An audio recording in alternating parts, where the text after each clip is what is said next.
Buenos días. Es un honor para mí, como directora del Instituto de Investigaciones Sociales de la Universidad Autónoma de Baja California, darles a todas y todos ustedes la más cordial bienvenida a la apertura de las actividades en el marco de la cuarta semana de Ciencias Sociales del Consejo Mexicano de Ciencias Sociales, COMEXO. En especial, el día de hoy, agradecer la presencia y participación del doctor Tony Payán y el doctor Juan Manuel Ocelleda Hernández, quienes nos acompañan en el inicio de esta jornada en representación de las actividades de la revista Estudios Fronterizos.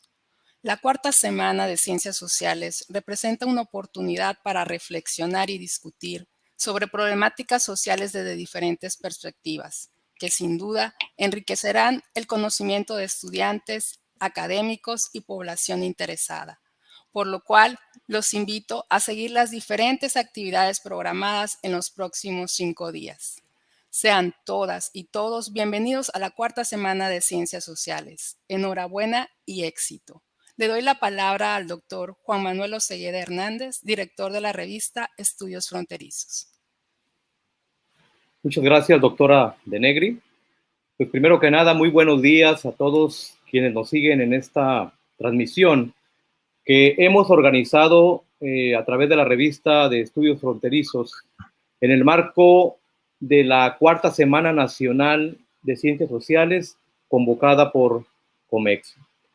La revista Estudios Fronterizos, preocupada bajo el interés de promover el conocimiento, la comprensión, la difusión y el estudio de los problemas fronterizos y transfronterizos, ha invitado en esta ocasión al doctor Tony Payán a impartir la conferencia COVID-19 y las restricciones en el cruce de la frontera, saldos económicos y sociales en las ciudades fronterizas.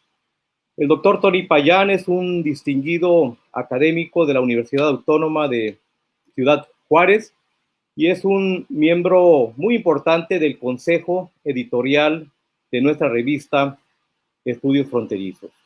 La temática es una temática, como ustedes pueden ver, de interés general, pero particularmente de mucho interés para quienes vivimos en la frontera México-Estados Unidos y que de alguna manera, directa o indirectamente, hemos sido afectados por el cierre de la frontera.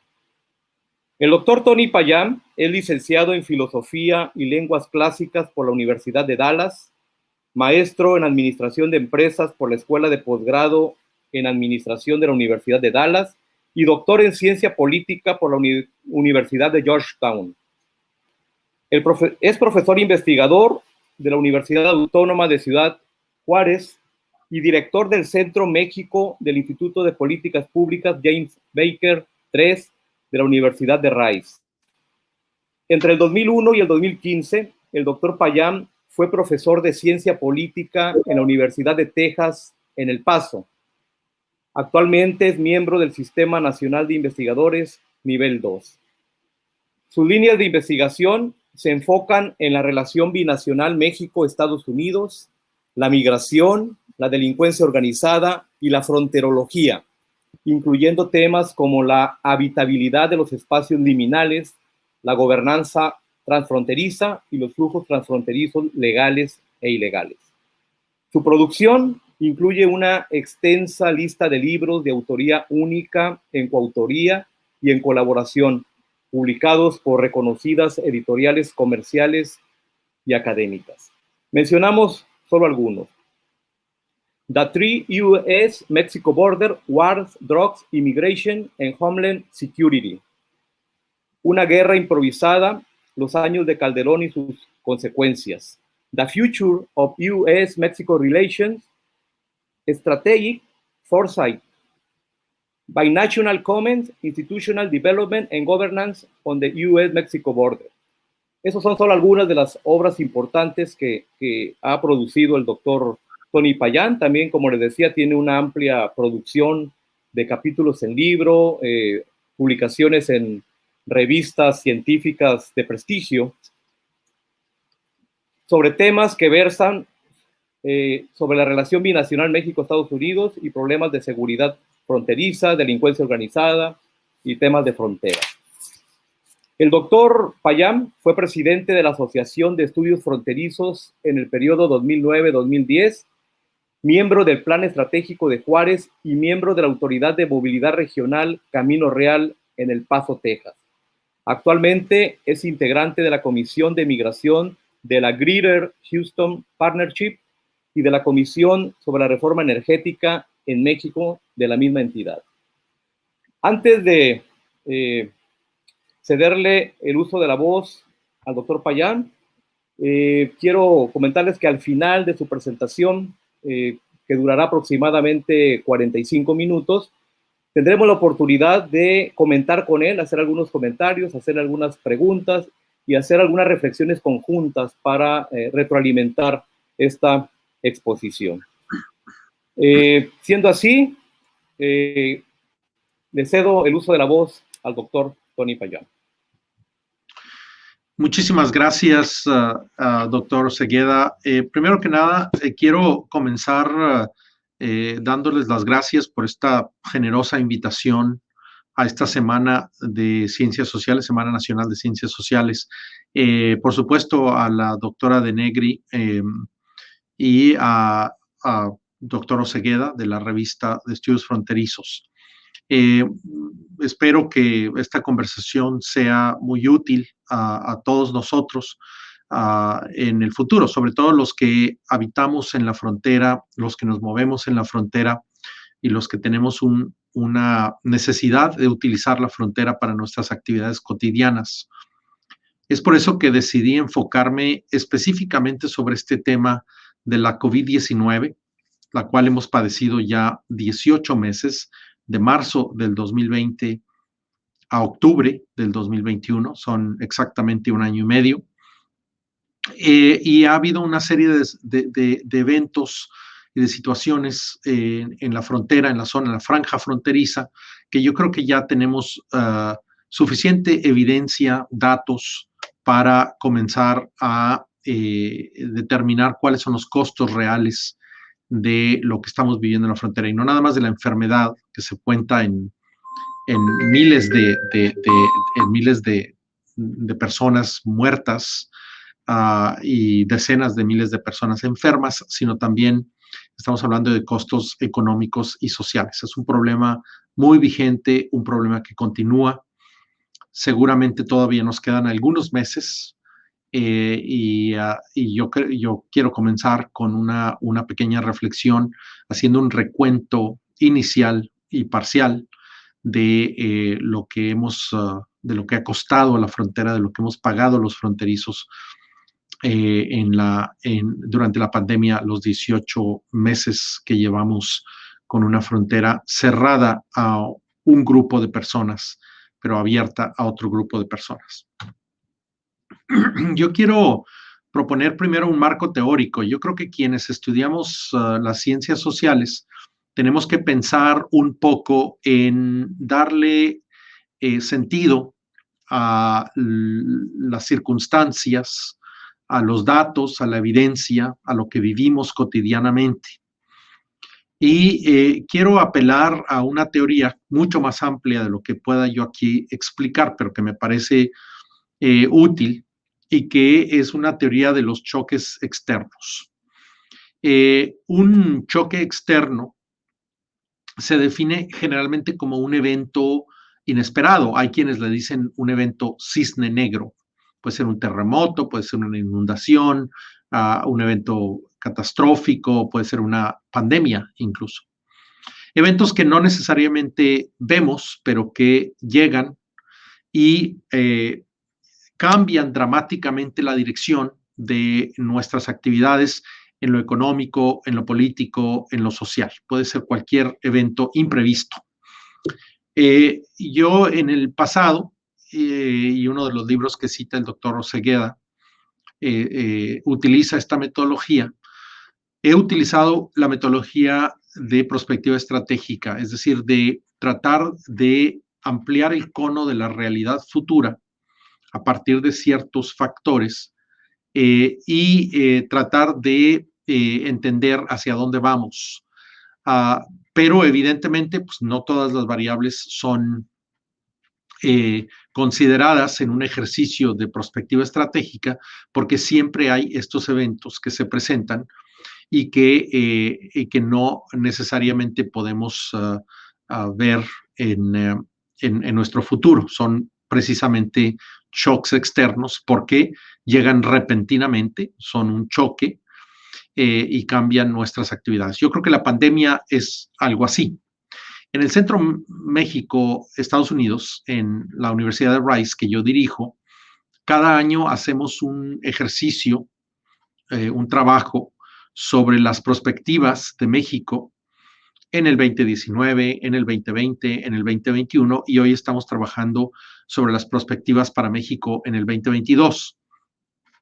En el año 2019, en diciembre, presentamos nuestro estudio sobre las perspectivas para México para el año 2020. Este documento y evento que lo acompaña en diciembre del 19 no tuvo en consideración la pandemia. La pandemia realmente estalla como un evento, un shock externo en la frontera en febrero, marzo del 2020. Entonces, siempre hay estos eventos que no consideramos, quienes incluso nos metemos en la tarea de hacer ejercicios de prospectiva. En el caso de la economía, por ejemplo, porque voy a hablar bastante de la economía fronteriza, en donde las afectaciones son medibles, podemos de alguna manera cuantificarlas. Un choque externo cambia la dirección de las tendencias visibles. A veces, claro, de manera positiva. La frontera se puede abrir, por ejemplo, se pueden crear nuevos procesos para agilizar la frontera y por lo tanto se crea valor, se crea empleo, se crea financiación. El Tratado de Libre Comercio, por ejemplo, fue un evento, en este caso un documento, pero un marco de comercio que comenzó a crear valor, empleo y nuevas inversiones para la frontera.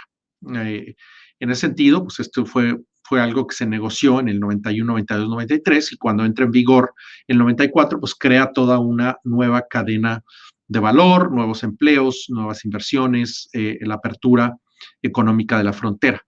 Pero estos también pueden ser negativos, eventos que destruyen la cadena de valor, que afectan la cadena de valor, que afectan el empleo, que afectan la inversión. Y en el caso de la pandemia, yo creo que es muy claro que lo que tenemos es una serie de medidas, presumiblemente para contener la pandemia, pero que terminan destruyendo valor, destruyendo empleo, destruyendo inversión y destruyendo la capacidad que tenemos los fronterizos de hacer un uso de la frontera para nuestro beneficio y una afectación clara en la actividad económica, en la actividad de empleo, en la actividad de estudios y una serie de actividades que los fronterizos realizamos rutinariamente. Entonces, un choque externo en el campo económico no nada más puede ser positivo, como lo menciono, pero en este caso tenemos una necesidad de cuantificar las afectaciones de la pandemia y de las medidas para contener la pandemia en la frontera. Por supuesto que también hay un costo social. Muchísima de la oferta cultural de San Diego es consumida por residentes de Tijuana. Muchísima de la oferta cultural de Tijuana es consumida por los habitantes de San Diego. Sucede lo mismo en la región Paso del Norte, Ciudad Juárez, El Paso. Sucede lo mismo en el sur de Texas y los distintos puntos fronterizos en Tamaulipas. Y muchas familias son familias mixtas.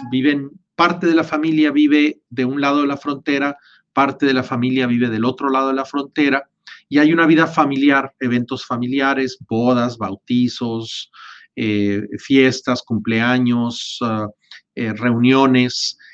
También la juventud a veces hace uso de la frontera como un recurso para el entretenimiento, el esparcimiento. van a los bares, a los restaurantes, a los eventos, etc. Algunas de las medidas que se tomaron para contener la pandemia, pues dividieron estos lazos familiares, irrumpieron en el terreno de lo social y cortaron de tajo muchas de nuestras actividades sociales. Entonces también hay un costo social. Y quiero mencionar otro elemento que voy a abordar más adelante, que tiene que ver con el tema de la migración, la capacidad de estos dos países, bajo las condiciones de pandemia, de gestionar el problema de la migración, que también constituye finalmente un problema.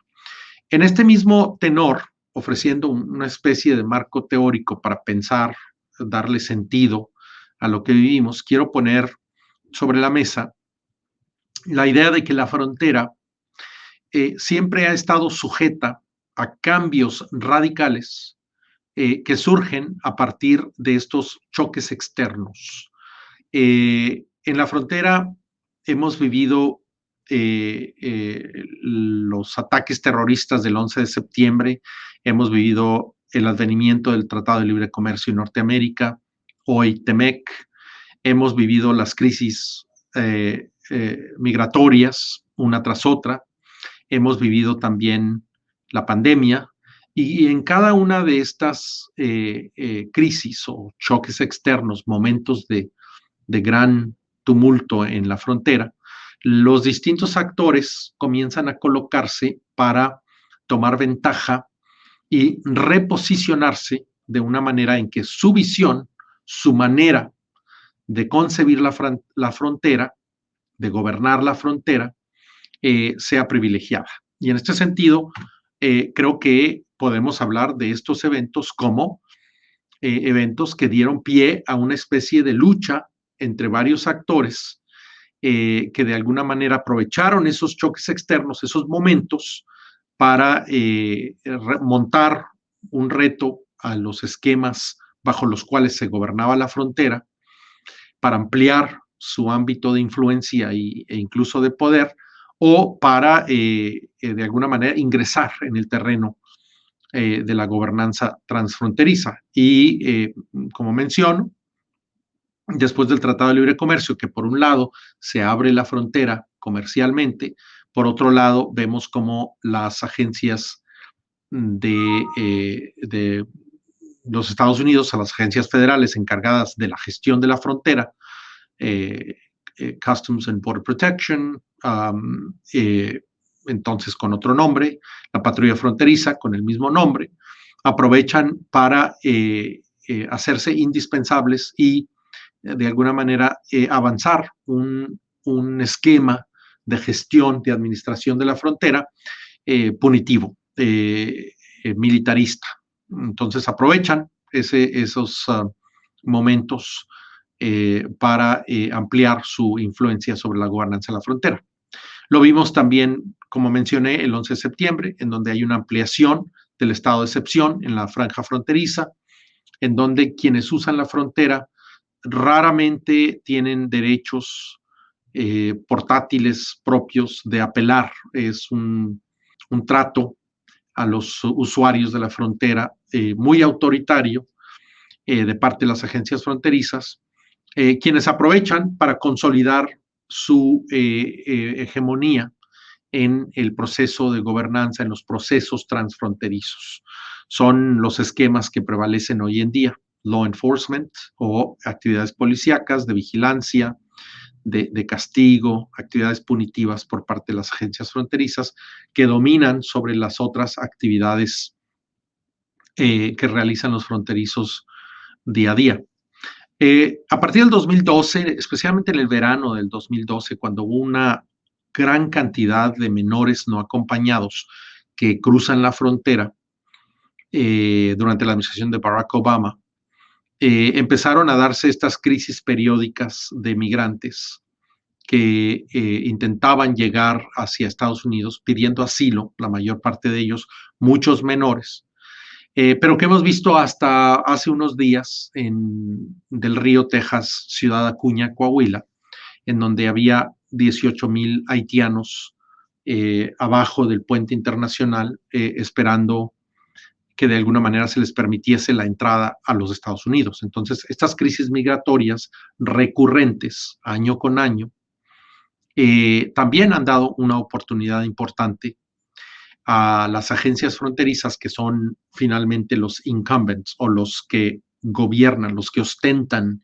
las unidades de gobernanza, las reglas, los métodos, la manera de gobernar la frontera, para remontar su influencia sobre el esquema de gobernanza de la frontera. Y yo creo que la pandemia del 2021 es también una manera en que han implementado su visión de la frontera, han cerrado la frontera, han cortado de tajo un número importante de usuarios de la frontera, los han excluido bajo el pretexto de la pandemia, bajo el pretexto de que es una medida importante para detener la expansión del virus, del coronavirus que causa la enfermedad COVID-19. Pero las medidas que han tomado, desde mi perspectiva, no tienen una lógica, no hay una coherencia en las medidas, no son universales. Hay una especie de privilegio, dependiendo de quién es el usuario de la frontera. A los ciudadanos estadounidenses se les ha permitido ir y venir, a los residentes estadounidenses legales también, pero no así a los ciudadanos mexicanos o residentes mexicanos.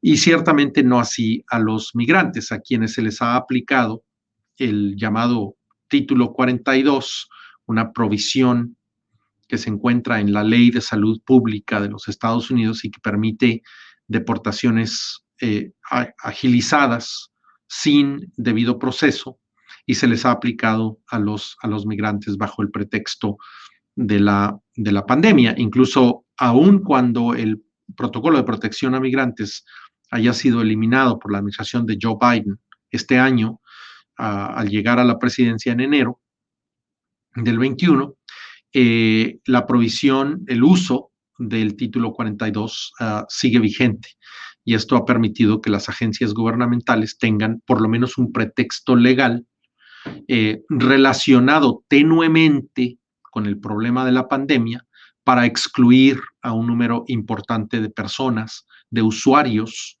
de la frontera. Y por usuarios quiero aportar otro concepto importante, que es: la frontera es un recurso para muchos de nosotros. Muchos de nosotros utilizamos la frontera para estirar nuestro presupuesto. La gente de bajos recursos o que carece de seguro del lado estadounidense, por ejemplo, pues hace uso de los servicios médicos, dentales, oftalmólogos, oftalmológicos, etcétera, en el lado mexicano. Y los mexicanos hacen uso de los mercados laborales en Estados Unidos o de las oportunidades de educación en Estados Unidos, o pues incluso de comprar aquellas cosas que resultan más baratas del lado estadounidense, ropa, zapatos, electrodomésticos, para estirar su presupuesto. Entonces, los fronterizos son economistas naturales, por así decirlo. Son gente que sabe qué comprar dónde y en dónde le puede rendir más su dinero. Y esas son una serie de ventajas que tenemos los fronterizos, que pues nos ha sido negadas parcialmente a los mexicanos específicamente. Y yo quiero sugerir que ahí hay una intervención activa de los agentes burocráticos, políticos, precisamente para imponer la visión de frontera. Pero cerrar la frontera tiene costos. No solamente tiene costos para quienes quedan vedados del uso de la frontera, sino tiene costos también de transacción para quienes deben someterse o sujetarse a toda una nueva serie de revisiones, de un sometimiento a los protocolos y los procesos muy, muy sesgados a favor de medidas punitivas en la frontera. Entonces, yo creo que hay costos económicos y sociales que se pueden medir y que podemos medir Entonces, habiendo ofrecido estos conceptos que quiero que mantengan más o menos, suspendan ahí en el espacio, procedo a darles algunas de las medidas o de las mediciones iniciales de lo que ha costado realmente cerrar la frontera. Miren, un cronograma rápido para entender la pandemia y el momento en que estamos. En el 9 de enero, la Organización Mundial de la Salud, el 9 de enero del 2020, la Organización Mundial de la Salud advierte que hay un nuevo coronavirus de la clase, de la familia de los coronavirus, que se está esparciendo rápidamente y se conjetura que viene de China.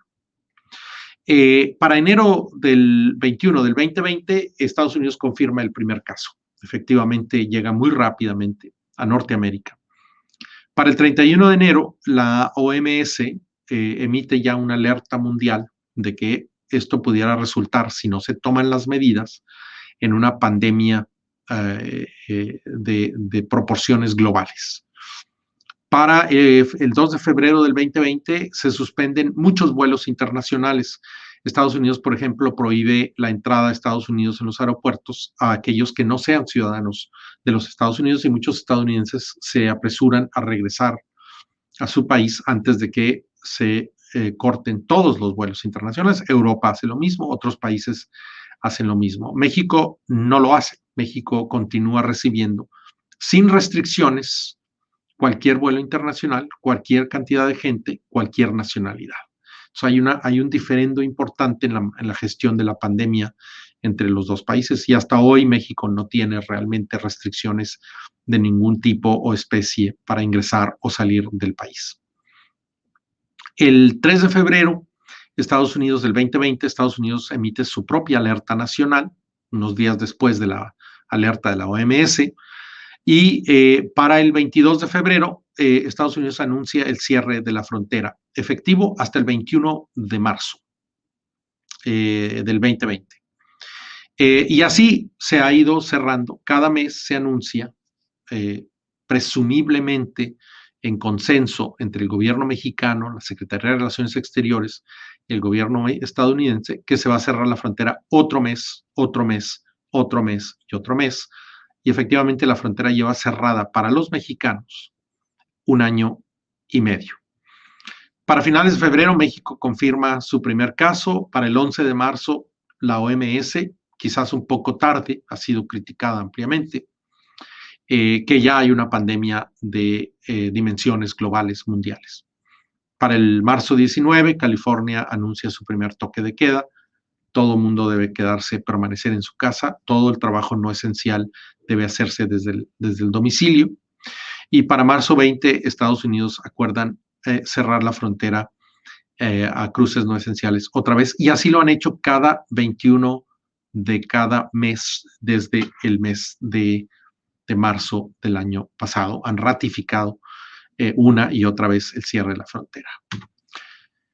¿Qué es lo que podemos pensar? Pues que la COVID-19 es un choque externo a la frontera, pero es otro choque externo. Quiero sugerir que es otro evento internacional, como fue el 11 de septiembre, como han sido las crisis migratorias que hemos visto año con año, como han sido muchísimos otros operativos internacionales, que poco a poco han ido cerrando la frontera. Y el cronograma que les acabo de mostrar, pues muestra que hay un cierre paulatino, constante de la frontera. Desde mi perspectiva, pareciera ser que las agencias fronterizas estadounidenses tienen una visión de la frontera que indica que preferirían que la frontera estuviese cerrada y que fuera poco el tráfico transfronterizo, pocas las personas que hicieran uso de la frontera. De hecho, yo siempre he dicho que para ellos parece ser que la mejor frontera es la frontera donde no cruza absolutamente nadie. Pero eso sería una negación de la idea de que la frontera es un recurso importante, no nada más para los corporativos, las maquiladoras, que hacen uso de los diferendos en los precios del mercado laboral, se benefician ampliamente de eso, sino para los propios fronterizos que tienen una visa B1, B2, incluso para quienes no tienen permiso de trabajo. Por ejemplo, voy a hablar más tarde, las señoras, miles de señoras que cruzan la frontera a limpiar casas, a cuidar a gente de la tercera edad, a niños, los mercados laborales informales que son cortados de tajo y que esta gente pierde sus ingresos. Entonces hay un costo importante incluso en los fronterizos más humildes, en la gente más trabajadora. Pero yo pienso que el concepto de cruces fronterizos esenciales es una falacia, es un problema. Realmente nunca fue definido. Los ciudadanos y residentes legales de los Estados Unidos siguen cruzando, aunque sus viajes sean no esenciales. Cruzan para todo tipo de cosas, para visitar familia, para ir al doctor, para ir de compras, para ir de entretenimiento, para ir a la feria, para ir a hacer lo que vayan a hacer. Y nadie realmente les pregunta si su viaje fue esencial o no. Mientras que para los mexicanos, pues tiene que haber un justificante muy, muy profundo y muy extenso de la necesidad de cruzar la frontera. Entonces es una aplicación asimétrica a los ciudadanos mexicanos y le cuesta más a los mexicanos porque los ciudadanos estadounidenses pues siguen haciendo uso de la frontera, siguen haciendo estos viajes no esenciales. A lo mejor esenciales es un término un tanto sesgado porque ¿qué es esencial? Pues a lo mejor ir al doctor es esencial, a lo mejor ver a la familia es esencial. Entonces, la definición de esencial nunca ha sido clara, nunca se ha dicho, no ha sido obvia. Y el concepto, entonces, pues para mí es cuestionable. Eso es un gran problema porque lo único que hace, y a lo mejor el hecho de que se haya dejado la definición lo suficientemente amplia, vaga, extensa, indefinida, pues es precisamente para excluir a los mexicanos del uso de la frontera. Y la paradoja también está que los aeropuertos no están cerrados. Muchos mexicanos, incluso gente que yo conozco de Juárez que ha tenido necesidad de viajar a Estados Unidos, vuela a Monterrey y luego vuela a Houston, o vuela a la Ciudad de México y luego vuela a Dallas o Chicago.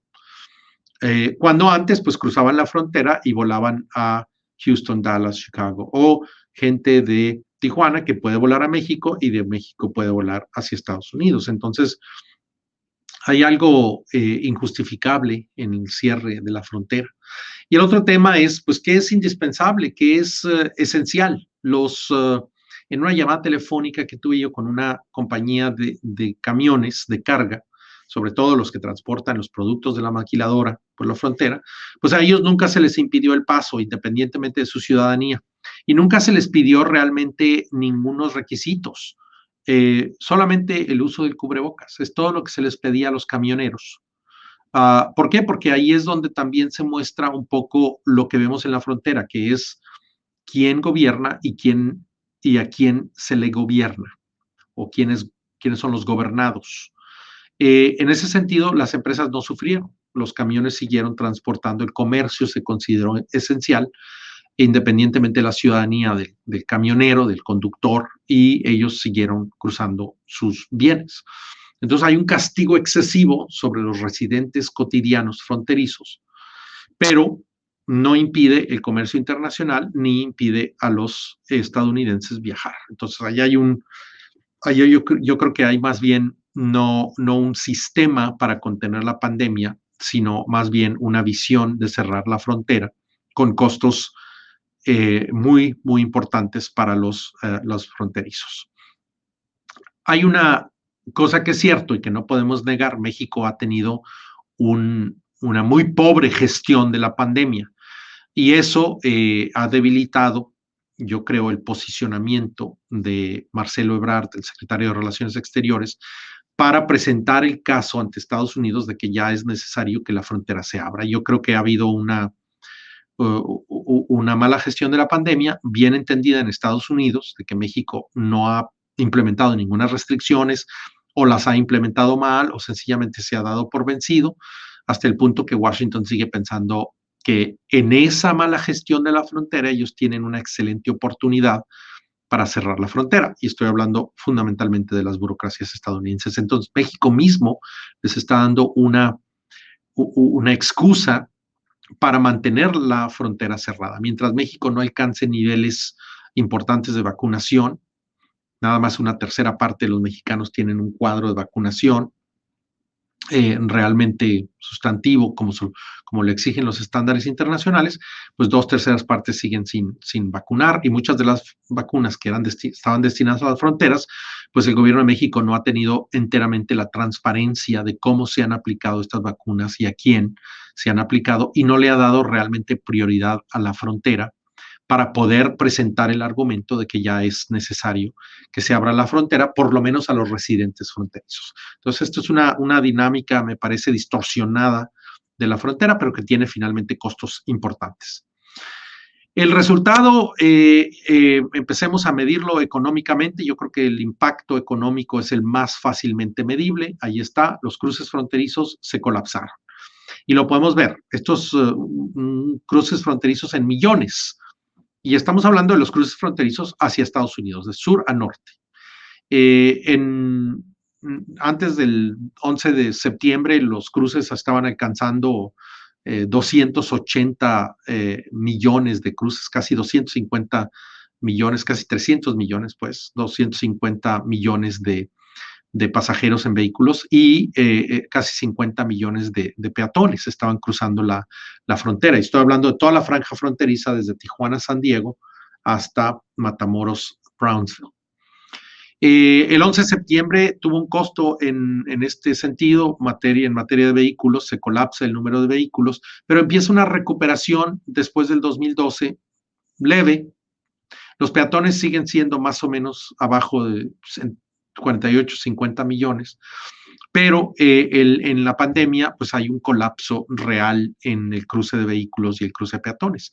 Quiere decir que muchos de los fronterizos, estoy hablando de los mexicanos, pues dejan de cruzar, dejan de hacer uso de la frontera como un recurso, no les es permitido ni a los peatones ni a los vehículos cruzar. A los camiones sí, son 7,5 millones de camiones que llevan carga de un país al otro. Es un comercio intenso de 700,000 millones de dólares anualmente, pero sí hay una afectación en los cruces fronterizos. Entonces tenemos las estadísticas que nos permiten ver que hay un colapso casi absoluto de peatones, de 50 millones de peatones, apenas 10, 12 millones, y que hay un colapso importante de casi 20 millones de vehículos en el cruce de la frontera.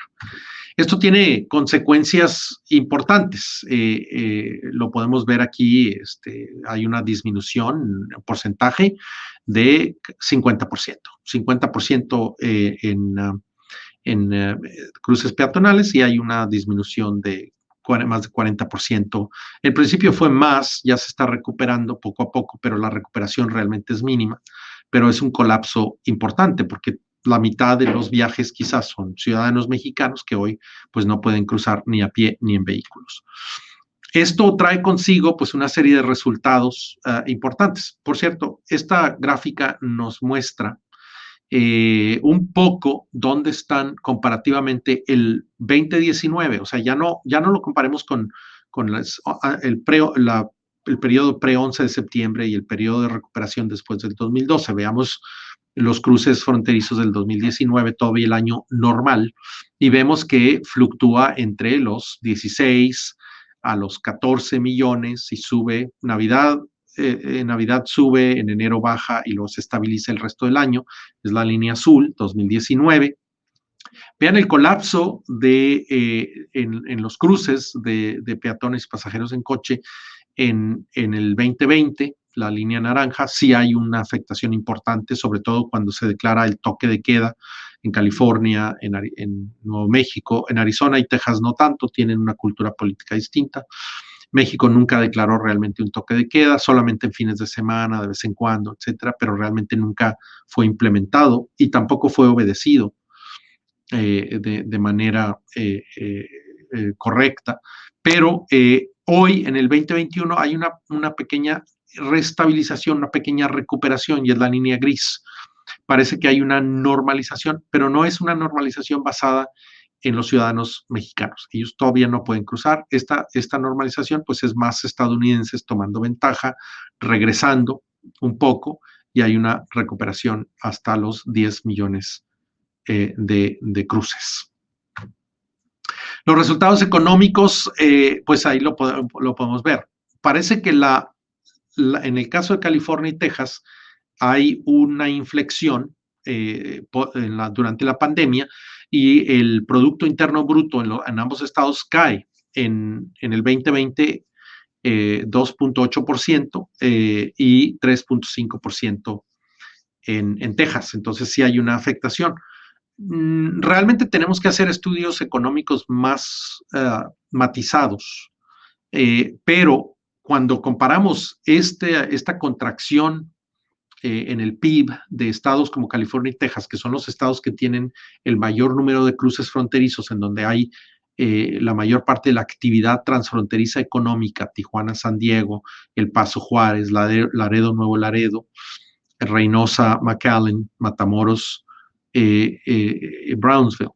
Pues obviamente gran parte de esta contracción se debe a esa falta de actividad económica. Si consideramos, por ejemplo, que Texas recibe 8 millones de turistas mexicanos cada año, pues es un recorte sustantivo a la actividad económica en hoteles, en restaurantes, en entretenimiento, en compras, en centros comerciales y otro consumo de gasolina, etcétera, etcétera. Entonces sí hay una afectación importante que alcanza un porcentaje que se parece más a una depresión económica o una crisis económica, por así decirlo. En Nuevo México y en Arizona es menos, pero también hay una caída en Arizona 0.9% y en Nuevo México 3.1%. Entonces sí hay una afectación económica. Ahora, obviamente hubo también un decrecimiento en la actividad económica en los 4 estados. Esto quiere decir que hay otras actividades dentro de estos estados que no están en condados, que no están en la frontera, que tuvieron una afectación económica, pero ciertamente un porcentaje importante, una tajada importante de esta caída en la actividad económica es seguramente la caída transfronteriza. Y hay un cálculo importante que les voy a compartir en una lámina un poquito más adelante. Vamos a tratar de poner números efectivos a esta caída. Y aquí vemos en el caso de los estados fronterizos en Estados Unidos, pues sí hay una caída sustantiva en las tasas de crecimiento. O sea, sí hay una afectación. El estado más afectado pues es Texas. ¿Por qué? Porque Texas tiene la actividad comercial y la actividad turística y la actividad de entretenimiento y de compras más importante. California obviamente pues también tiene una actividad sumamente importante y hay una afectación un tanto similar. Arizona es menos. Las medidas en Arizona también no fueron tan estrictas como fueron en California, en Texas y en Nuevo México. Entonces, obviamente, pues hay un resentimiento ahí, una resentida. En la economía del lado mexicano también hay una afectación importante al PIB, en parte porque el gobierno mexicano implementó una política de no apoyo a los pequeños negocios y permitió que la pandemia se desarrollara prácticamente libremente, que hubiera una destrucción de riqueza, que hubiera una destrucción de pequeños negocios, de empleos que comenzaron a cerrar, y que en la frontera fueron afectados por también una falta de flujo de muchas gentes que venían de Estados Unidos. Por lo menos en los primeros meses, recordarán que hubo en la línea naranja, que fue el 2020, en los primeros meses de marzo, más o menos a julio, agosto, sí hubo una caída importante también en los cruces de estadounidenses a México, pero no hubo un apoyo gubernamental a estos negocios y pues hubo una caída importante en el PIB de prácticamente todos los estados fronterizos, algunos afectados más, como Coahuila, otros afectados un poco menos, como Baja California o Chihuahua. Un ejemplo nada más es las afectaciones al turismo. Vean el número de personas que visitan, de que vienen de México hacia los Estados Unidos. Estamos hablando de la frontera. Es una cantidad extraordinaria de visitas. Son 18.5 millones de personas que llegan de México. 18.5 millones en el 18, 18.14, muy similar en el 19, y una caída estrepitosa de prácticamente 11 millones en el 2020, con una pequeña recuperación en el 2021, pero esa pequeña recuperación pues finalmente tiene que ver con el hecho de que los fronterizos, que son los responsables de la mayor parte de estos arribos, de estos cruces, pues no han podido cruzar. Entonces, el excedente, esos 7.25 millones, pues son gente que viene de aeropuertos del interior de México hacia Estados Unidos, en Dallas, Houston, San Antonio, etcétera. Muchos de ellos, por cierto, buscando la vacuna hace algunos meses, cuando la vacuna no estaba disponible en México, pues buscando la vacuna en Estados Unidos. Pero finalmente hubiera sido mucho más fácil abrir la frontera y permitir que los fronterizos procurasen su propia vacuna en las ciudades fronterizas, los de Tijuana en San Diego, los de Nogales en Nogales, los de Juárez en El Paso, etcétera, etcétera, a mantenerlos de alguna manera cercados con la frontera cerrada y permitir una especie de privilegio en donde solamente quienes podían comprar un boleto de avión y 2, 3 noches de hotel en Estados Unidos pudieran ingresar a Estados Unidos con una derrama económica, pero finalmente pues lo que buscaban era la vacuna. Me tocó conocer mucha gente en Houston en esas circunstancias. Cuantificando las pérdidas, hicimos un estudio en el Baker Institute, en el centro que dirijo, y póngale atención en la segunda línea, al segundo número. Estamos hablando de una afectación de casi 5,000 millones de dólares en la industria hotelera y ventas al menudeo en los condados fronterizos de los Estados Unidos.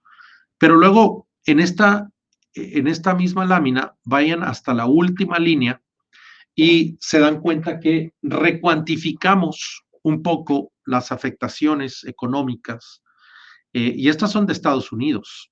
Claro que en México uno dice, bueno, pues ahora tuvieron que comprar en México y por eso a lo mejor no hubo tal afectación en los municipios, 38 municipios mexicanos. No es equivalente.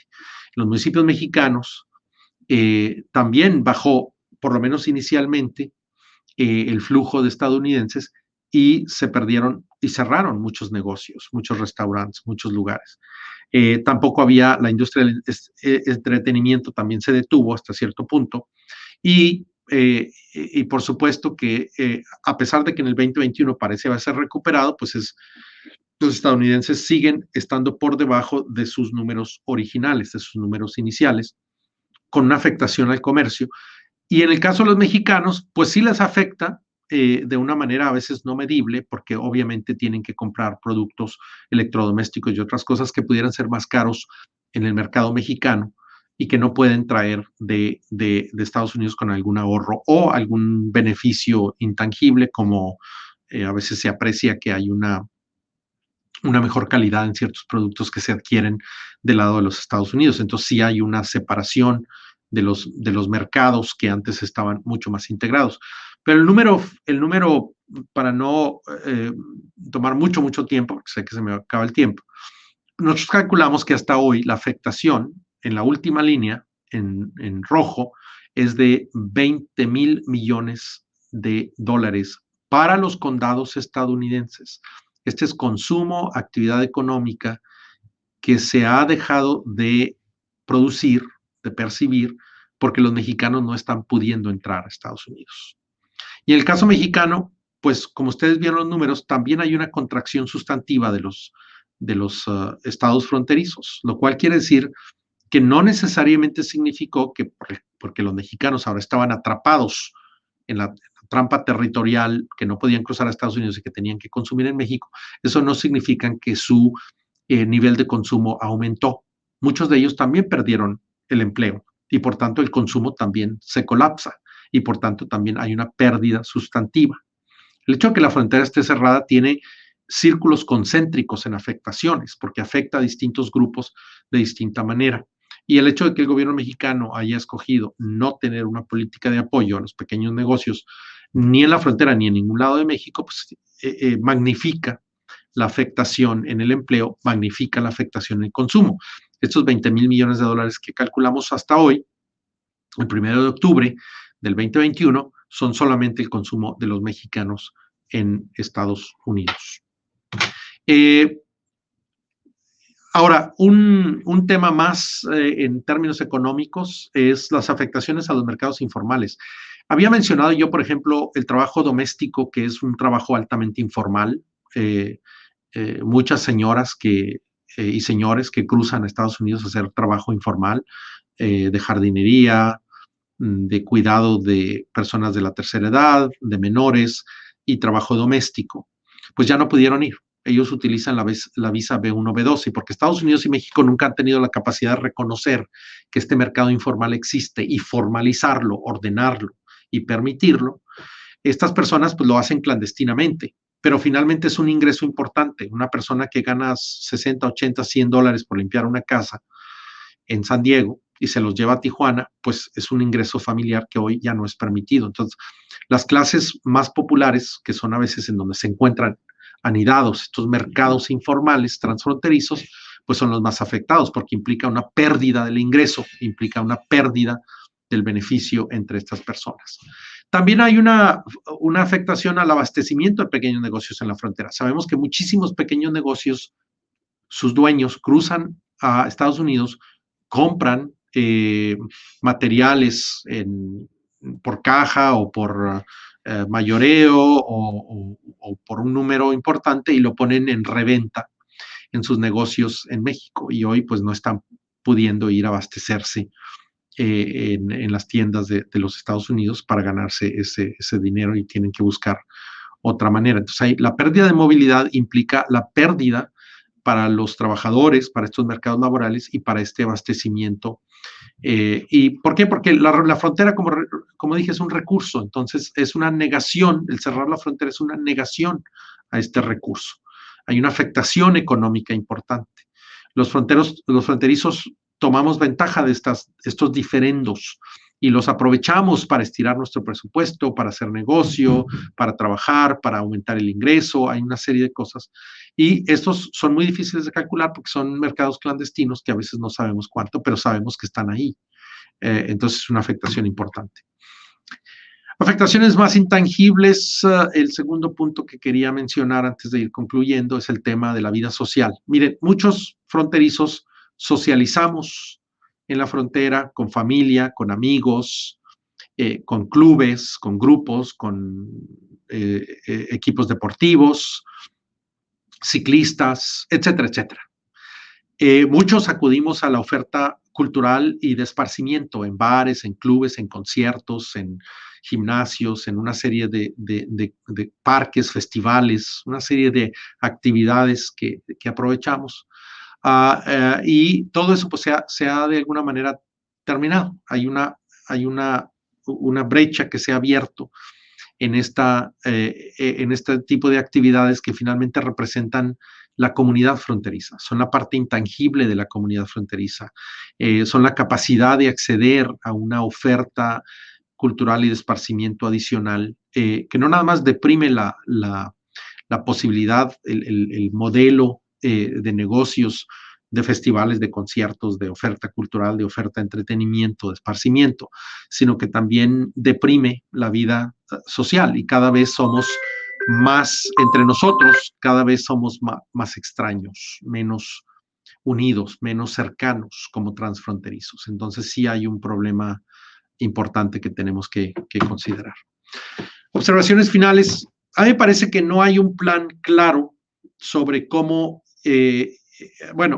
antes de las observaciones finales, quiero mencionar también que el tema de la migración, no quise ponerlo como parte de mi presentación, pero creo que es importante no dejarlo fuera para que no vaya a ser una evidente omisión de mi parte.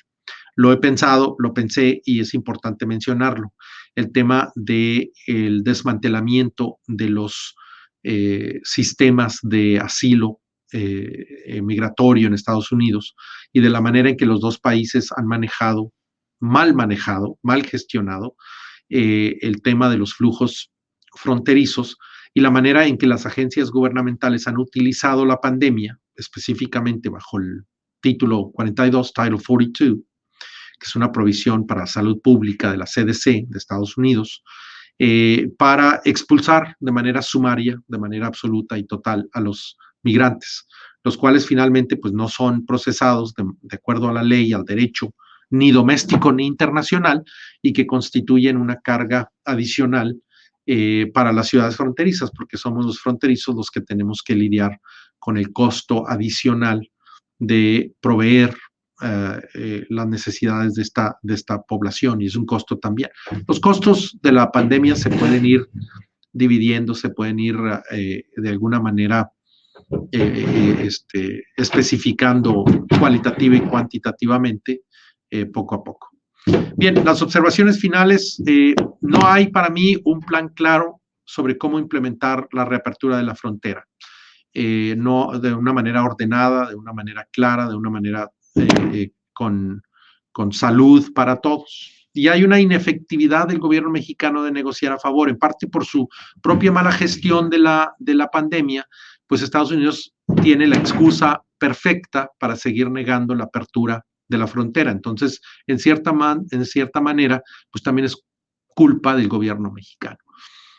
Yo creo que las afectaciones, todas esas inflexiones hacia abajo del PIB, de la actividad económica, del ingreso, etcétera, pues van a tardar en recuperarse, lo cual va a poner a la frontera pues en una desventaja importante. Yo creo que sería muy bueno que pudiéramos abrir la frontera para comenzar esa recuperación, pero bueno, ya estamos por detrás de la recuperación a nivel nacional, ciertamente en otros aspectos económicos. Y el último punto que quiero mencionar es que los visados sí se han ralentizado.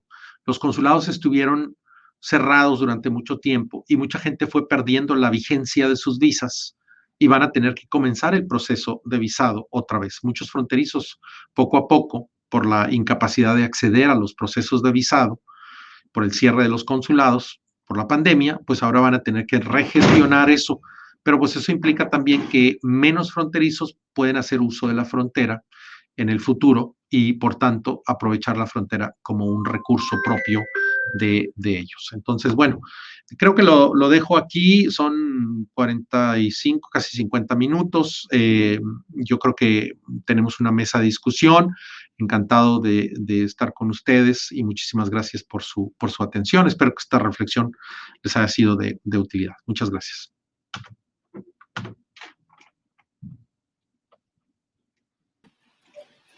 Muchas gracias, doctor Tony Payán, por esta excelente reflexión y esta excelente presentación que nos ha brindado una panorámica pues más precisa sobre las consecuencias económicas, sociales, culturales, familiares, migratorias que ha tenido el cierre en la frontera, ¿no? Particularmente en el área de las ciudades fronterizas.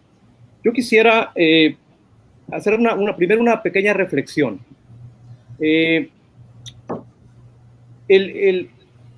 Digamos, el efecto del cierre de la frontera tiene muchos efectos negativos, como usted bien lo ha señalado, que van más allá de lo económico, pero yo me quisiera un poco concentrar en los aspectos económicos. Soy economista y pues no puedo evitarlo, ¿no?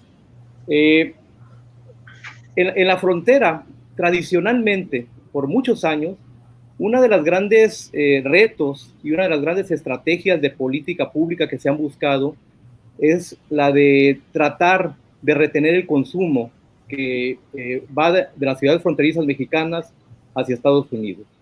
Yo recuerdo, por ejemplo, cuando se hizo la homologación del IVA, cuando en la frontera estaba al 11% y en el resto del país estaba al 16%, y homologaron el IVA. Pues una de las grandes protestas que hubo en las sociedades de las ciudades fronterizas, yo quisiera referirme a Tijuana particularmente, pues iba en el sentido de que esa medida iba a restar competitividad a los comercios fronterizos de México y obviamente iba a implicar una fuga de consumo. A mí me parece que el contexto actual, pues Estados Unidos de alguna manera ha brindado esa política que tanto se ha buscado por parte de México de retener consumo. Entonces, si bien es cierto, hay efectos negativos, como usted bien lo ha señalado, yo creo que esos efectos negativos en gran parte se centran en el consumidor, un consumidor que de alguna manera tiene que enfrentar un consumo, una canasta de bienes de consumo a precios más altos en ciertos tipos de bienes, porque no puede ir a obtenerlos al otro lado de la frontera. Creo que por ahí sin duda hay una afectación importante a la economía de los residentes fronterizos de México. Pero creo que por el otro lado también habría algunos efectos positivos, ¿no? En términos de que ahora todos los consumidores fronterizos estamos consumiendo, aunque no queramos, no tenemos opción, tenemos que consumir pues en nuestras ciudades a precios más caros, lo que usted bien ha señalado, pero finalmente lo estamos haciendo. Entonces, yo creo que sería bueno tratar de hacer un balance. Yo no sé si ustedes han considerado ese efecto también y tratar de hacer un balance de en qué medida pues también hemos tenido efectos favorables en las ciudades fronterizas derivados de la retención del consumo en nuestras ciudades. Usted presentó un gráfico en donde se muestra claramente la caída del PIB en los estados fronterizos de Estados Unidos y de México. Sin embargo, yo me quedé pensando, y lo dejo así nada más como una cuestión para reflexionar, que sería interesante ver en qué medida esa caída del PIB tiene su origen en los efectos generales de la crisis y en qué medida tiene su origen en el resultado del cierre de la frontera, ¿no? Pensando que de alguna manera el cierre de la frontera también ha traído algunos efectos positivos, como el que acabo de señalar de retención del consumo. Entonces, pues no sé si quisiera usted reflexionar un poco sobre esto que acabo de mencionar. Sí, hay varias cosas aquí en esta observación. Yo creo que hay que dividir la actividad económica, y no soy economista, soy politólogo, pero bueno, me voy a aventurar un poco a esto porque hemos revisado un poco el tema de la economía en la frontera. Son los consumidores cotidianos, ¿no? Los que compramos entretenimiento, productos electrodomésticos, ropa, esparcimiento, oferta cultural, los que vamos y venimos, que tenemos un mercado integrado. ¿Y qué sirve? Son los pequeños propietarios de negocios también, que se abastecen de productos únicos, especiales, que solamente se consiguen en Estados Unidos y que pueden ofrecer en sus tienditas o quizá más baratos, con alguna ventaja comparativa. Y luego la industria. La industria manufacturera no ha sido afectada. Esa mencioné claramente que a los camioneros se les siguió permitiendo ir y venir. Entonces, el problema aquí es que casi se puede aludir a esa idea de que al perro más flaco se le cargan más las pulgas. A la industria sí se le permite ir y venir. A los camioneros tienen que pasar, solamente tienen que usar cubrebocas. No hay, ahora les piden la vacuna, pero a las grandes empresas maquiladoras sí Amazon pudo proceder con sus planes de establecer esta instalación en Tijuana sin problemas. Y además encuentran maneras de hacerlo porque están empacando los productos en $800 o menos, en paquetes de $800 o menos para poder ingresar sin pagar impuestos. Ellos sí pueden hacerlo porque tienen los modelos económicos, tienen el talento, tienen la contabilidad, tienen todo. Y las burocracias, como mencioné al principio, tratando de darle un marco teórico a esto, ellos tienen una visión de la frontera cerrada. La mejor frontera es la donde nadie cruza. Entonces, uno pudiera decir, bueno, pues la gran industria, manufacturera, importadora, etcétera, pues hace lo que va a hacer, ellos no sufren la afectación. Y las burocracias aprovechan un choque externo, una crisis para remontar su modelo de gobernanza fronteriza, que es un modelo punitivo, es un modelo apaga la luz cuando no cuando no es nuevo. Un modelo punitivo, un modelo de control, un modelo de vigilancia, un modelo, ese es un tema que estudio mucho yo en el tema de la gobernanza fronteriza. Pero yo creo que pensar en que, bueno, pues el consumidor, hay un beneficio en atrapar en la trampa territorial del consumidor cotidiano, del señor de la tiendita que compra, se abastece en El Paso, o de la señora de Tijuana que va y compra, o que va y tiene un ingreso por limpiar casas en San Diego, o etcétera, etcétera. Pues es aumentar la injusticia. Yo creo que es condenarlos a un mercado laboral y de consumo en donde uno, pierden ingreso, y dos, pierden capacidad de adquisición. A lo mejor es bueno para algunos negocios del lado mexicano, porque tienen que consumir ahí. A lo mejor es bueno para Smart, es bueno para Walmart México, es bueno para Home Depot México, es bueno para la ferretería, bueno, pero al final los fronterizos somos economistas naturales y sabemos la ropa y los zapatos en El Paso, los servicios dentales en Juárez, la comida en Juárez, electrodoméstico en El Paso, etcétera, etcétera. Entonces, yo creo que la trampa territorial que involucra el cerrar la frontera es condenar precisamente al perro más flaco.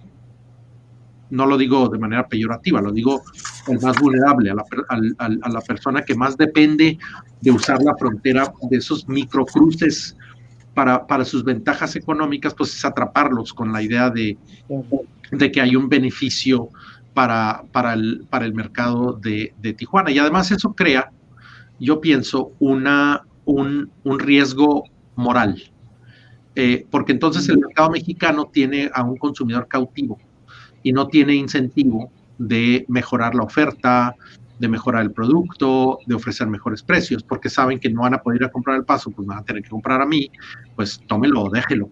Entonces yo creo que mejor una visión de mercados integrados competitivos es mejor, porque aventaja o pone en ventaja o da ventajas a ese consumidor, ventajas que de otra manera pues se quedan concentradas en las grandes industrias y en las burocracias punitivas que gobiernan, que rigen la frontera. Eso es más o menos una reflexión inicial, pero habría que pensar. Muchas gracias, doctor Tony Payán. Lupita, ¿usted quiere hacer uso de la voz? Sí, revisaba unas notas, doctor Payán. Bueno, la decisión de mantener la frontera cerrada es una decisión desde el centro de ambos, de la gestión de la frontera, cuando de pronto es competencia de los actores locales. Ante esta situación, pues el control se retomó por los gobiernos centrales, ¿no? Tanto de Estados Unidos como de México. En el caso de Estados Unidos menciona que es un tema más político, tal vez el interés de mantener una frontera cerrada, ¿no? Quizá el tema de la migración tenga mucho que ver en ese interés, ¿no? Por mantener la frontera cerrada.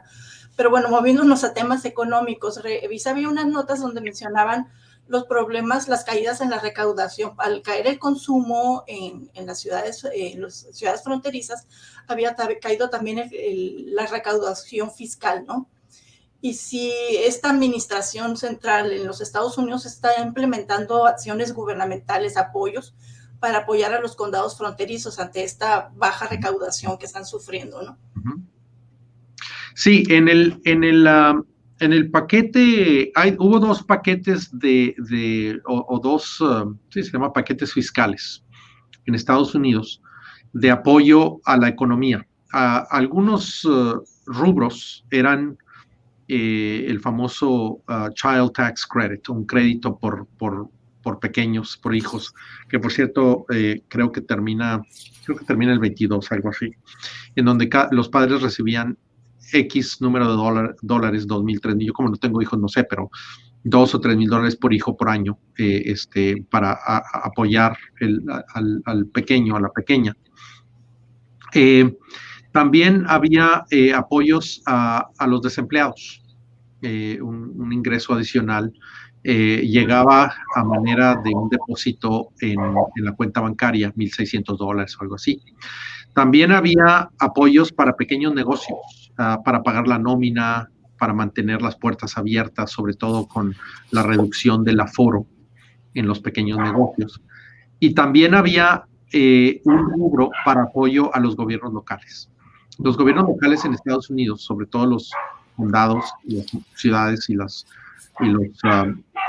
estados, se apoyan mucho en el IVA, lo que llamamos the sales tax o el impuesto al valor agregado. En Texas es 8.25%, no sé cuánto es en California, pero en Texas andan similares, ¿no?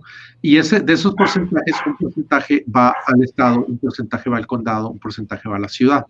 A diferencia de los municipios en México, en donde gran parte del ingreso es el predial, en Estados Unidos los municipios y los estados pues también se hacen de un porcentaje importante del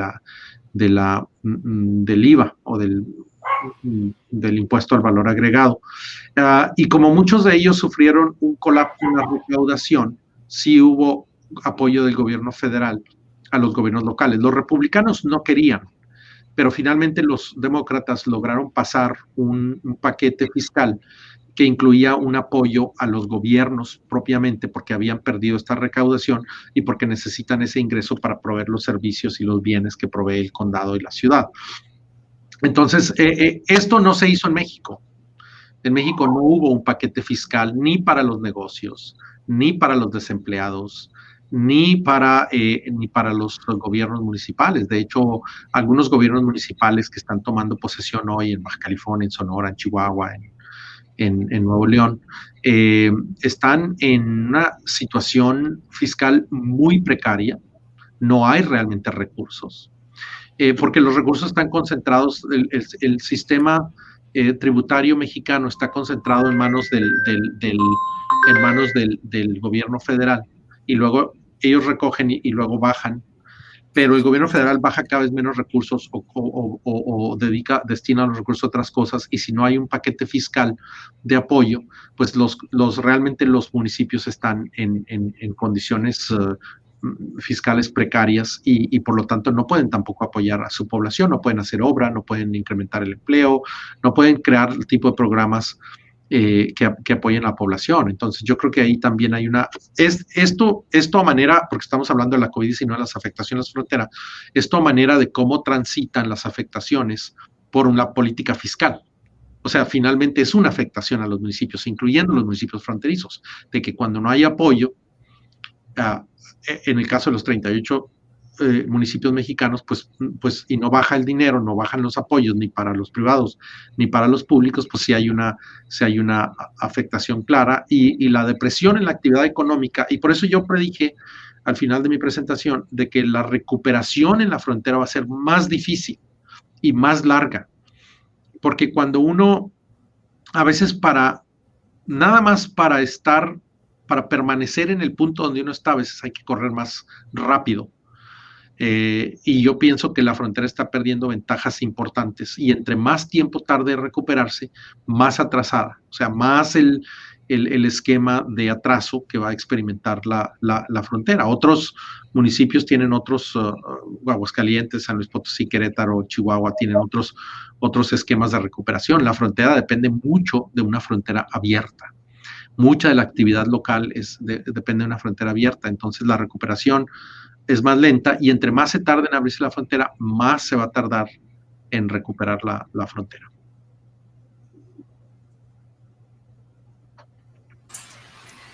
Doctora De Negri, por favor. Sí, muchas gracias, doctor Oseguera. Pues antes que nada, felicitarlo, doctor Payán, por la formidable presentación que nos has hecho. En términos de darnos, ¿no? Yo cerraría como con una pregunta, ¿no? ¿Quiénes ganan y quiénes pierden con este cierre de frontera? Que tiene, como dice, muchos puntos para verlos desde lo macroeconómico que mencionaba el doctor Oseguera, los impactos, desde el punto de vista de las personas, ya como ciudadanos, como consumidores locales, los espacios, lo que significa el espacio de frontera como medio de vida para quienes ahí lo habitan. Entonces hay una serie de elementos importantes ahí que podríamos seguir discutiendo, ¿no? En este punto yo aquí también viendo las diferentes intervenciones, ¿no? De quiénes ganan y quiénes pierden, también me llevan a la reflexión del proceso de adaptación, ¿no? Muchas de las transacciones comerciales que se están haciendo ahorita ya están haciéndose precisamente a través de Amazon, de líneas virtuales, ¿no? Entonces, esta parte de adaptación yo creo que también va a ser medible en cuanto a esos ajustes que mencionaba el doctor Osegueda, también en términos de que aquí el consumo se está dando a nivel nacional o sigue ya dentro de un comercio internacional a partir de estas nuevas tecnologías, de estos nuevos innovaciones, podríamos decir, ¿no? De comprar por internet y que ya se ha dado un patrón de consumo distinto, ¿no? En los últimos meses. Entonces, tenemos esta parte también de ajuste, de adaptación como consumidores. Podemos ver algunas cifras también, por ejemplo, en los precios de las acciones de empresas, supermercados, de grandes tiendas comerciales que sufrieron grandes afectaciones en los precios de las acciones. Pero también tenemos otras empresas que aumentaron el ajuste también, recordando que no podíamos ir de compras como lo hacíamos cotidianamente, también tuvo ajustes en los patrones de consumo, vamos una vez y a lo mejor no vamos a la misma centro comercial, sino vamos a otro donde podamos hacer las compras más baratas. Entonces, todo eso nos lleva a abrir muchos caminos de reflexión, de estudios, de plantear cuantitativamente esos cambios, ¿no? Que se van a ver reflejados en agregados económicos de inversión, de consumo, etcétera, ¿no? Yo creo que aquí también esta parte de la gobernanza, ¿no? De la importancia que usted señala de las desigualdades o privilegios, cuando estamos de alguna manera con la libertad como consumidores fronterizos, venimos de una libertad de comprar cuando quienes tienen visa pueden acceder y de pronto se corta eso, ¿no? Entonces, yo creo que sí hay ahí diferentes elementos. Yo aquí le preguntaría en términos precisamente de gobernanza. En otras latitudes, en otros países, ¿cómo se está dando algo de alguna manera para disminuir ese tipo de costos? ¿Hay cierres de fronteras parecidos como el que se está dando en Estados Unidos con México? Gracias. Bien, empezando quiénes ganan y quiénes pierden. Yo creo que siempre hay ganadores y siempre hay perdedores, ¿no? En el caso de la frontera México-Estados Unidos, los grandes ganadores son las agencias gubernamentales de los Estados Unidos, que cada vez se posicionan de una manera más hegemónica en el espacio fronterizo. Ya hemos visto cómo ellos poco a poco han ido remontando en su capacidad de incidir en la manera en que la frontera es gobernada. He escrito algunos temas sobre algunos de esos temas. Tengo algunos escritos sobre el tema de la gobernanza en la frontera y el esquema de gobernanza, el campo de la gobernanza en la frontera. Y yo creo que ellos son los que ganan. Finalmente son los que tienden a ganar, y porque son los que dicen quién cruza y quién no. Y yo creo que el gobierno de Estados Unidos finalmente pues les hace mucho caso. Y el gobierno de México pues se ha visto bajo una relativa inefectividad de negociar la reapertura de la frontera. Marcelo Ebrard ha dicho varias veces que se abra la frontera, y sin embargo le siguen diciendo que no. Entonces no ha tenido ese peso político diplomático para forzar a las agencias gubernamentales de Estados Unidos a que certifiquen la seguridad de la salud pública en la frontera para que esta se reabra. Yo creo que ahí hay un problema político diplomático, y los que están ganando pues, son las agencias fronterizas. El gran capital, los grandes negocios no pierden. Yo creo que ellos siguen trabajando normalmente. Incluso el comercio internacional ya comenzó una recuperación importante, y las exportaciones de México hacia Estados Unidos continúan creciendo. De hecho, para mí es más que el consumo nacional, es la exportación. A ver, ¿qué es lo que se está viendo en materia de recuperación económica en México? La industria de exportación manufacturera, 75 a 80 mil millones de dólares. Las remesas, 41 mil millones de dólares. Y luego el turismo, que anda colapsado en, no sé, 60, 70%. Y el petróleo, que ya prácticamente está en negativo. Además, no hay ingresos energéticos de México. México ya no tiene ingresos energéticos, tiene costos energéticos. Entonces, esa es la jerarquía. Entonces, la recuperación de México viene por la industria, y por eso yo creo que ambos países, y a veces es la paradoja del gobierno de López Obrador, proteger a la gran industria. A pesar de ser crítico del gran capital y de la gran industria, pues al final termina protegiéndola porque sabe que la recuperación del ingreso mexicano depende de estas exportaciones, porque el segundo rubro son las remesas. 41,000 millones, que fue el reporte del 2020, 40,600 millones de dólares de remesas. Este año posiblemente llegue a 45,000 millones. Entonces, es un monto sustantivo. No sabemos cómo se van a comportar las remesas porque yo sospecho que gran parte de las remesas fueron esos fondos adicionales que proveyó el gobierno de Estados Unidos a muchas familias que tienen familiares en México y, bueno, compartían parte de ese dinero, lo mandaban a México también para tratar de ayudar a sus familias, porque la economía mexicana sigue en un esquema de estancamiento.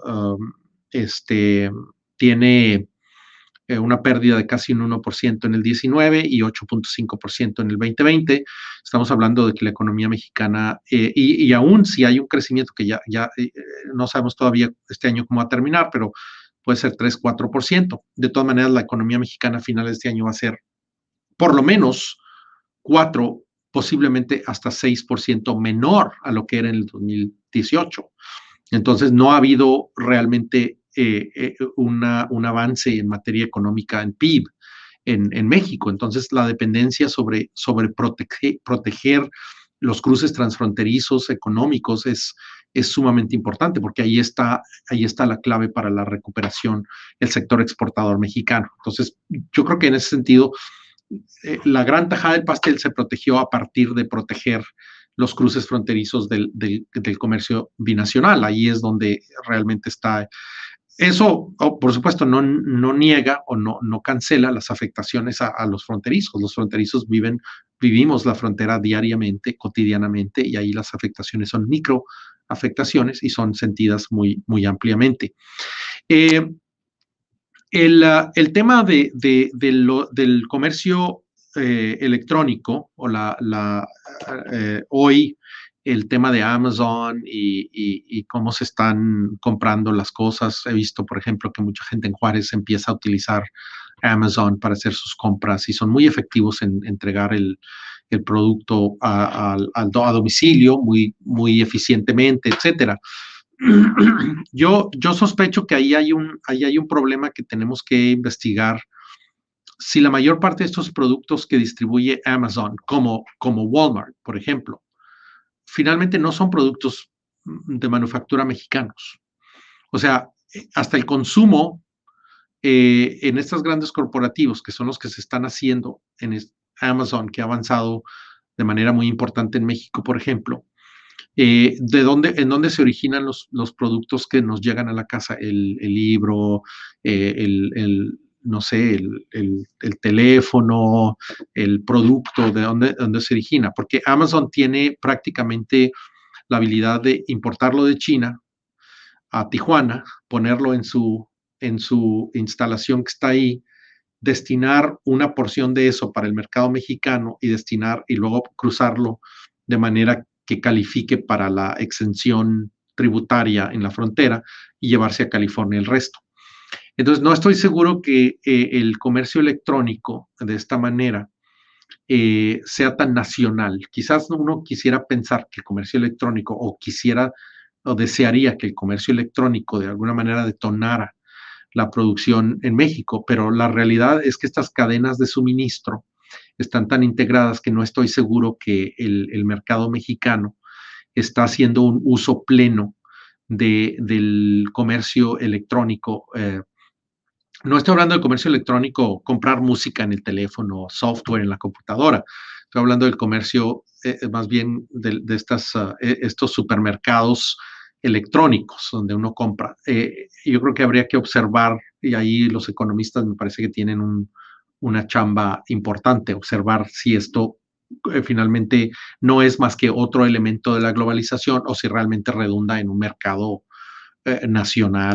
nacionalista. O sea, no me queda claro. Mi respuesta intuitivamente es que no.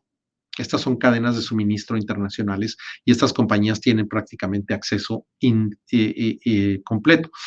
En otros países, ¿cómo se da? Bueno, en Europa se cerraron las fronteras de manera temporal. Los europeos ya reabrieron las fronteras, hubo una afectación en el turismo, en los viajes, etcétera, pero los europeos se movilizaron, como se movilizó Estados Unidos muy rápidamente, a acaparar las vacunas. Y esto le ha ido dando la posibilidad de ir abriendo las fronteras poco a poco. Entonces yo creo que los europeos están en esa dinámica. En otras fronteras no sé, no he estudiado claramente cómo, por ejemplo, la frontera de Brasil-Argentina, o la frontera de Chile y Perú, la frontera de, no sé, Israel-Palestina, cómo se está dando. Pero dentro de Europa sí hay una recuperación de la... Pero Europa ya es un mercado continental, entonces Europa ya está integrado. Lo que pasa es que esas medidas sí fueron medidas dirigidas a la pandemia, y una vez que la pandemia entra en un proceso de control en los últimos 2 meses, las fronteras, o paulatinamente en los últimos meses, las fronteras se han ido reabriendo con estos pasaportes de vacunas. En el caso de México, pues no hubo una acción temprana y efectiva para asegurar las vacunas, para poder tener los argumentos claros de reabrir la frontera. Las agencias fronterizas de Estados Unidos pues siempre pueden decir, no, la pandemia en México sigue causando, no sé, 600 a 1,000 muertos diarios, no cede, pues no vamos a abrir la frontera hasta que... Entonces, nosotros mismos nos abrimos a una exclusión sobre pretexto de que no hemos gestionado la pandemia de manera adecuada. Entonces yo creo que ahí hay una... Pero cada frontera es diferente, obviamente, los chinos, los japoneses, los rusos, los europeos. África no tengo idea, no es mi área de estudio, entonces no sé cómo han manejado, pero tengo entendido que pues, las fronteras están ya prácticamente abriéndose en todo el mundo. Doctor Payán, el tiempo parece ser que se nos agota, pero fíjese que no quisiera cerrar la transmisión del día de hoy sin hacerle una pregunta que estoy seguro a todos los residentes fronterizos les interesa, y seguramente a gran parte del público que nos está siguiendo en esta transmisión. Y le quisiera preguntar, ¿cuál es la expectativa de que realmente se abra la frontera ahora en el mes de noviembre? Se ha generado mucha pues, expectativas en el sentido de que ahora sí se podría reabrir en el mes de noviembre, por un lado. Y por otro lado, ¿cree usted que se van a aplicar algún tipo de discriminación en términos del ingreso a Estados Unidos por el tipo de vacunas que los mexicanos nos han suministrado? Me gustaría escuchar su opinión al respecto ya para finalmente cerrar esta transmisión.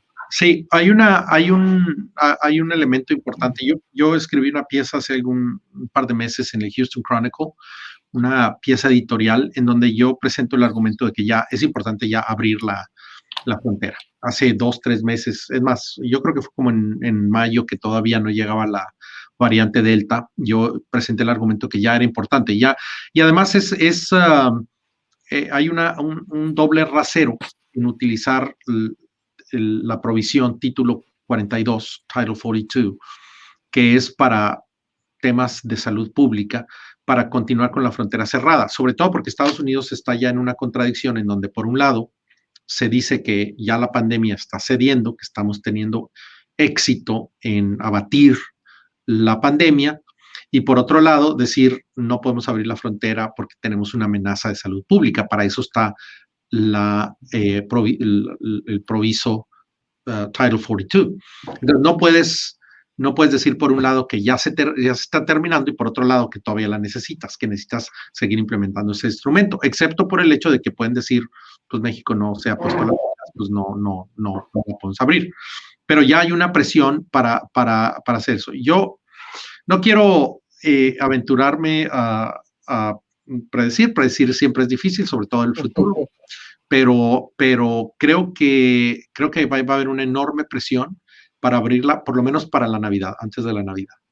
El consumo, la pérdida del consumo el consumidor mexicano deja miles de millones de dólares en la frontera, y no nada más en San Diego, El Paso, Laredo, etc. Estamos hablando de Juárez, estamos hablando de San Antonio, de Dallas, de Houston, de Phoenix, de Los Ángeles, de donde quiera, ¿no? Entonces, Hay decenas de millones de estadounidenses que vacacionan en México y hay, créanlo o no, pues lo vi, 18 millones de mexicanos que visitan Estados Unidos anualmente. Entonces, una cantidad extraordinaria.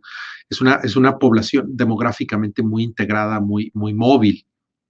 Entonces, yo pienso que ya la presión para abrir la frontera ahí está.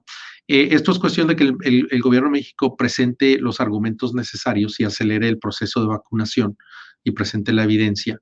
Y yo creo que pudiera ser que para finales de este año la frontera ya se abra. Yo esperaría que antes de Navidad a tiempo para las compras de Navidad, aunque hay ahorita problemas con los suministros, las cadenas de suministro internacionales, y parece ser que a todo mundo se le está diciendo que ya compre sus regalos de Navidad ya, porque va a haber una escasez de productos de Navidad, de regalos, etcétera, que las cadenas de suministro están rotas de alguna manera. Lo vimos en Inglaterra, que está pasando con los camioneros, etcétera, etcétera, o que está pasando con los barcos en China, y etcétera, ¿no? Es una serie de cosas ahí. A mí como casi no compro regalos para Navidad, pues no me interesa ir a comprar temprano, pero están recomendando que mucha gente haga eso.